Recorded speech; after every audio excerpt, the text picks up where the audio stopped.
twice. Hello, ladies and gentlemen. Welcome to Scorched Haven. I'm PengWin, and we are back here with the Zeke 2v2 Weekly. I believe this is still round 1. This is, in fact, still round 1 of the, well, normal bracket. And the standings right now are 1-1 in this series. It is a best of 3, so this is the be-all, end-all game. And our players are going to be Akela spawning in the bottom right spawn location as the green Protoss. His teammate will be Sergeant David, I'm just going to call him. Whatever. Sergeant David. He's going to be the purple Zerg spawning in the top spawn location. Looking ready to do a 10 pool thus far, unless he's going to go for a... No, never mind, there's an Overlord. He's just going to extract or trick out another guy.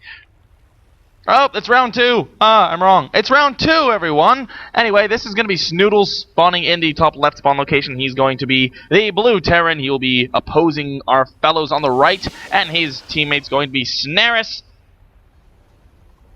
And, oh, it's the semifinals of the winners bracket. Oh, I see. Oh, yeah, these are the teams that both got buys in the first round, which is why they're so far ahead of the opponents, of the other people.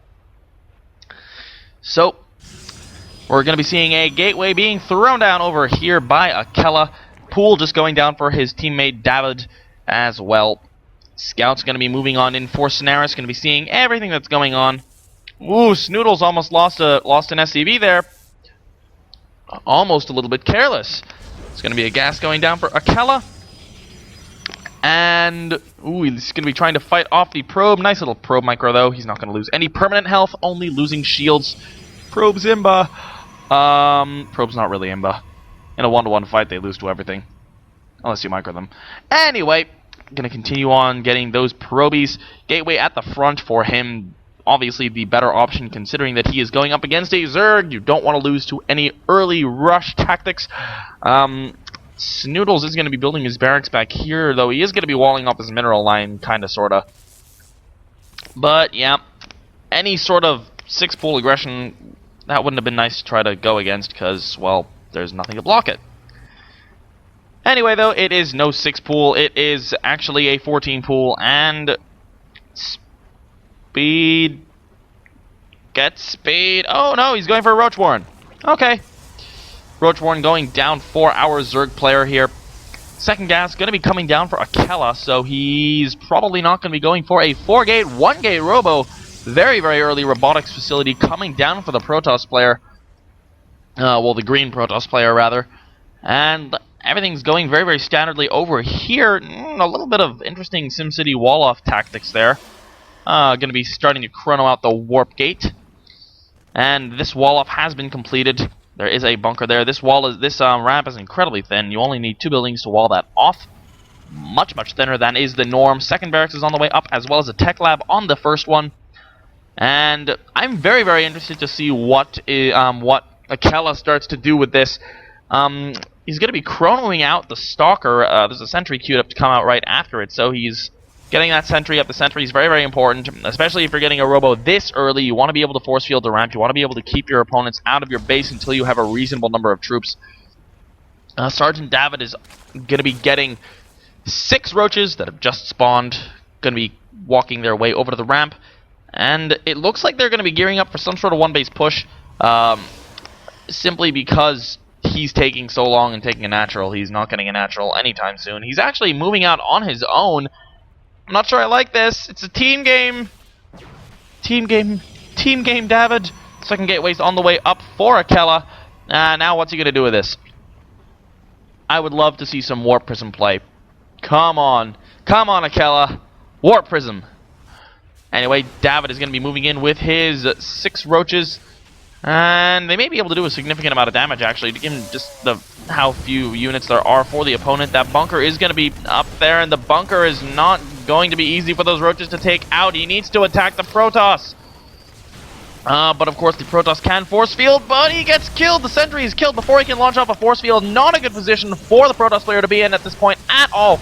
And he's going to be losing his Stalkers, down to only 2 Stalkers. One of the new ones has just spawned with full health, but this one has taken permanent damage. And David's really not doing anything back home. David is floating almost 1,000 minerals. He is spending all of his time, all of his focus on this on this Roach attack, but he's not following it up with anything at all. He's at over a combined 1,500 resources.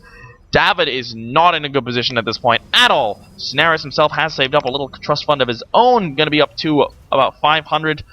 Snuduls going to be completely on top of his minerals, going to be floating a little bit of gas there, but going to be adding on Gateway's numbers 3, 4, and 5 for Akela. He does have an Immortal and a Sentry sitting here, but that is not going to be enough. Going to be able to warp in a couple more Stalkers, but that's not going to be enough to hold this off. And 5 more, a little bit of a set of Roaches have just spawned. He's going to be making drones, though. He's droning really, really hard and getting a lair, not realizing that there is a counterattack on his doorstep, and this could go very, very awry for them. Only one Immortal, 2 Immortals have now spawned. If they can keep those Immortals alive and not keep it in the front like that, they could do a pretty significant amount of damage to this oncoming force. But there are a lot of Zealots in there, and Zealots are not armored. Oh, they are armored. Never mind. Anyway, no, they're not armored. Never mind. They're not. They're light. Anyway, gonna be keeping that Immortal out in the front. The Immortal is gonna fall very, very fast to the Zealots, and the Roaches are all gone. This tiny ball of reinforcements is not going to be able to hold this off at all. The other Immortal falls. This is not the right time to be taking an expansion, David! And, he's going to be pulling back into the main. He does have a few troops in here. He might be able to hold off these Stalkers. The splitting of the army is not the best idea at this point, simply because Snaris might end up losing all of his troops here. And it looks like he's going to be fended off, and this will give our Protoss player Akela a chance to regenerate a couple of forces. And this split may end up being a bad decision. There's not much to defend. David over here going to be losing a lot, especially to that high Immortal count over there.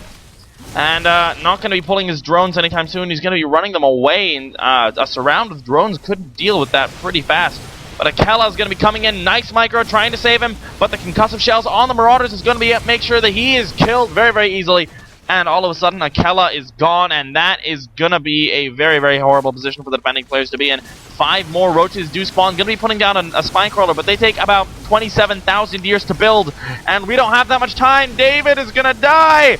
David is losing all of his stuff here, and cancels that Spine Crawler. Definitely the right choice, but there's just not enough to hold this off. Trying to hold on for dear life. Got to be focusing down. Snaris is going to be focusing down the lair while David focuses down the spawning pool. And the lair is up with only 2 health. But you don't want to be engaging Zealots with drones. That's not going to be good. Finally, the lair has fallen. Another reinforcing force going to be coming in here with some Marauders, some Marines. And our Zerg player is now dead. Death is a pretty high price to pay for an expansion, David. This just makes me think of the Day 9 episode. David! Anyway, he's going to be moving in. He's going to be able to take out that expansion very, very quickly. And while Akela does have a couple of sentries to be able to force field that off and hold it off for a little while, he's going to need to micro really, really well, and the force fields do go down. He will be able to pick up a couple of troops on the top, but there's just not enough here. Once those force fields are gone, those units will pour into the main. And 5 gateways is a lot to have, but here we go. They're in the main. They are in a choke position, so of course Akela does have the opportunity there. He's trying desperately to hold these off while he gets the Dark Shrine up, but there's the GG. Akela GG's and leaves it. Snuduls is also now GG'd, and David finally leaves. No GG out of SrgDavud. And SrgDavud and Akela are out of this tournament. The Terran Protoss team will advance to the winners finals.